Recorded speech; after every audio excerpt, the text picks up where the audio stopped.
ভার একটা ভাড়ামো, ভারদের দ্বারা চলিত একটা টেকনোলজি। অটোরিকশাকে যে আমরা টেসলা বলি, এই ব্যাপারটাই হচ্ছে ভার। এই টেকনোলজি হচ্ছে 10 বছর আগে চলে এসছে। এখন মানে কিছু হলে হলুদ কার্ড লাল কার্ড, যে কেন, মানে আসলে কোনটা যে ফাউল কোনটা কি বোঝানো হয় না। ধরেন কোনো একটা গোলের অ্যাটেম্প্ট ক্রিয়েট হচ্ছে, তখন ল্যাং মেরে ফেলে দেওয়া হলো, এটা কার্যযোগ্য। এখন কিভাবে ল্যাংটা দেওয়া হয়েছে এটা ব্যাপার, কিন্তু ব্যাপারটা হচ্ছে যে আমরা রেফারি কিছু বুঝি না।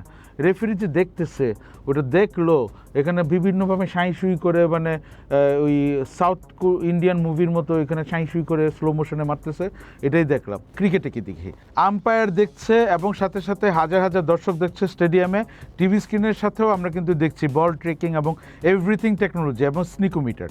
কিন্তু এই ভার কি করছে অ্যাকচুয়ালি, যে মাঠের আম্পায়ার তার হঠাৎ করে মনে হলো যে আমি একটু দেখি, তো ভার জিনিসটা আসলে কি, এটার মধ্যে কিন্তু কোনো ট্রেকিং প্রেডিকশন বা ওইসব অন্যান্য হিজিবিজি সিজি এগুলো কিচ্ছু নাই। কিন্তু সে গিয়ে দেখতেছে টিভি ক্যামেরার মধ্যে, মানে ভার হইতেছে আরেকটা প্রোডাকশন হাউস, ওই থার্ড পার্টি প্রোডাকশন হাউস, ওরা ওইখানে ক্যামেরা অ্যাসিস্ট্যান্ট ডিরেক্টর নিয়ে বসে আছে। আর রেফারি তারপরে আইসা একটা বুজুং বাজুং কী বলতেছে, এই রেফারিও জানে না ইংলিশ, আবার খেলোয়াড়ও জানে না ইংলিশ। তারপরে আমরা দেখলাম যে আমরা হতাশ, গোল বাতিল বা কিছু একটা ফাউল টাউল হয়ে গেছে। এখন ভারের মধ্যে এখন টেকনোলজি ঢুকানোর জন্য তারা কি বলতেছে যে অফ সাইড লাইন, মানে একটা চুল।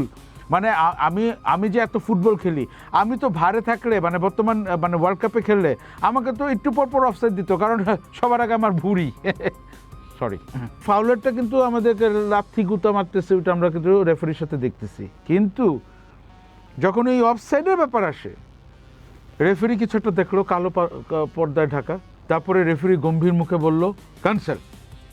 আমরা তো অবাক, সবাই অবাক। আবার পুরোপুরি খেলাধুলা শুরু হয়ে গেছে। 3 মিনিট পরে একটা খুব লো কোয়ালিটির একটা গ্রাফিক্সে দেখায় যে ওখান থেকে একটা ঠ্যাং বাইর হয়েছে, একটা কোনা আঙ্গুল বাইর হয়েছে, মাথার চুল বাইর হয়েছে। Why we are seeing the graphics after 3 minutes. আপনি যদি ভারের দায়িত্ব পেতে, দেখেন আমার এখানে অনেক ইন্টার্ন আছে এখন, হ্যাঁ, ওরা এখানে সিএসসি নামের একটা সাবজেক্ট আছে, কম্পিউটার সায়েন্স এবং ইঞ্জিনিয়ারিং, মানে এটা সায়েন্স এবং ইঞ্জিনিয়ারিং সব একসাথে থাকে। যাদের আর কি শুধুমাত্র কম্পিউটার সায়েন্স, ওদেরকে নেই না কিন্তু, বা ইঞ্জিনিয়ারিং পড়া পোলাপাইনদেরও আমি নেই না, আমি যাদের সায়েন্স এবং ইঞ্জিনিয়ারিং তাদেরকে নেই ইন্টার্ন হিসেবে।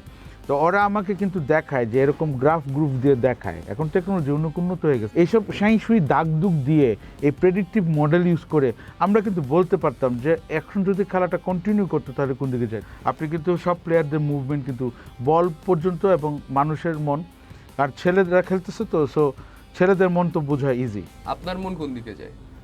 মিসেসের নাম নেওয়া যাবে? প্রাইম নাও।